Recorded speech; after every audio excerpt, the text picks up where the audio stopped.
The time I almost ran away. So in my video to Tanya, I described the layout of the basement. Though I'm still having a hard time fully recalling what brought on my innate need to run that night,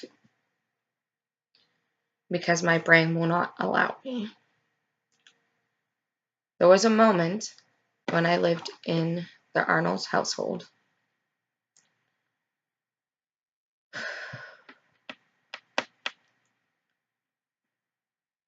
that I ran. They don't know this. No way for me to prove it aside from telling my story and hoping that you believe that I ran. I did once. And I came back before anyone woke up. And this is about why I ran and why I came back.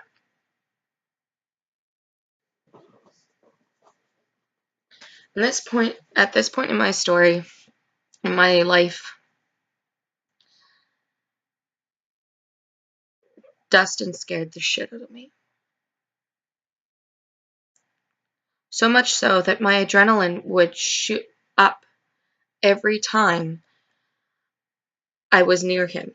Like my body was aware that it is time, it's time to fight again. It's time to be scared again. It's time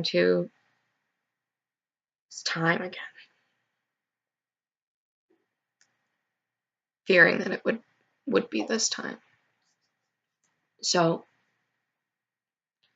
one night, after I had been slowly packing a backpack full of clothes, every day I would take an item of clothing that I had already worn and then hide it in the bag and then make sure that the laundry kind of still looked, the amount of clothes I wore still looked like I was wearing enough clothes. Sometimes I'd even go into the laundry room and just take something out of there and sneak it into it.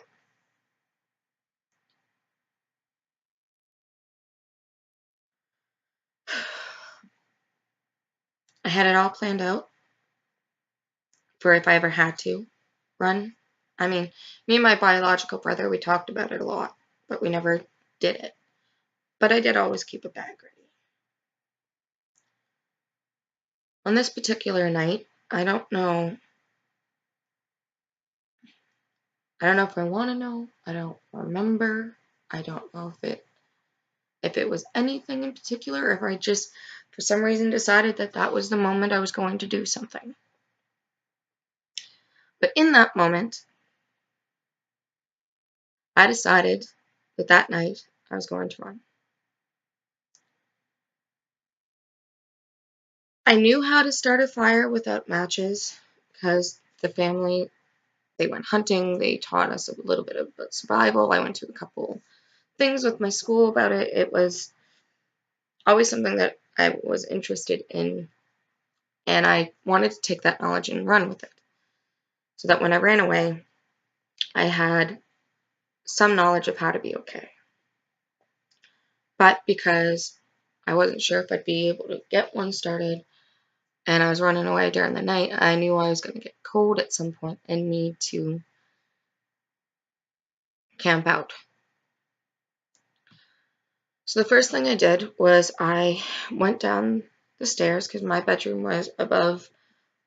Okay, so the top floor, you have your sitting area, dining room, kitchen, my room, upstairs bathroom, my biological brother's room, and my foster parents' room. Okay, this is the layout. Patio on the back. They had a barn to the, if you look facing it to the left, that also had a dog kennel for our dog, who, by the way, was berated by Dustin. Poor thing. Anyhow, so I sneaked downstairs and I go to the wood stove because that's where the matches are kept. Now, I need to solidify that I was told that if I like never to touch those ever. Like, do not ever touch these matches. And I took one of the matches as quietly as possible and slid the box back to shut, and as carefully as possible placed it back on the wood stove.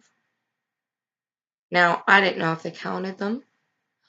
I didn't know if they'd know right away if I left, but I just decided that I needed to, that I had to. I had to run. I got past one of the little hut areas that Dustin had made for like when he was out in the backyard.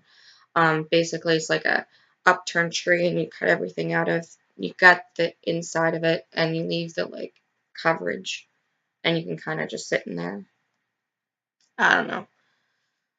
So I passed that, which was at least a passing stuff. Having okay. I want to move on to the escape part, the running away, because the hardest part of this memory is what I did after I grabbed the match. I explained the layout of the downstairs area in the last video. So when you come down the upstairs steps and go into the rec room, that's on the, if you're facing where I would be facing going down the stairs, it would be on my right, and down the hallway would be Dustin's room and the basement door that often was not locked. Sometimes it was, and my luck, anyway, I'll move on to that in a second here. After I grabbed the match and I walked down the hall towards the basement door, I wondered if I should hide in the bathroom for a moment. I do have my backpack on my back at this point, just pointing that out. So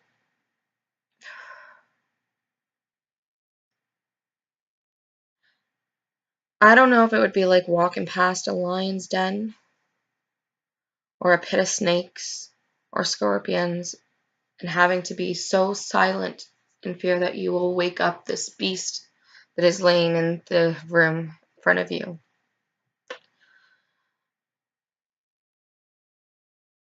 It was the most terrifying moment and adrenaline-filled moment of my life, even still up to this point.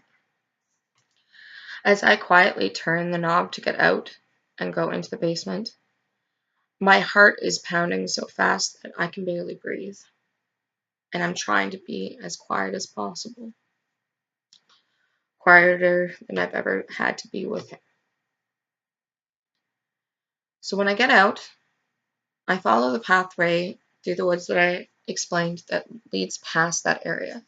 Now, I had never really gone further than that because I had always been told not to, and for the most part, as their child, I obeyed to a letter. Yeah, I was a bratty kid sometimes, and I didn't get all the things I wanted, but I tried.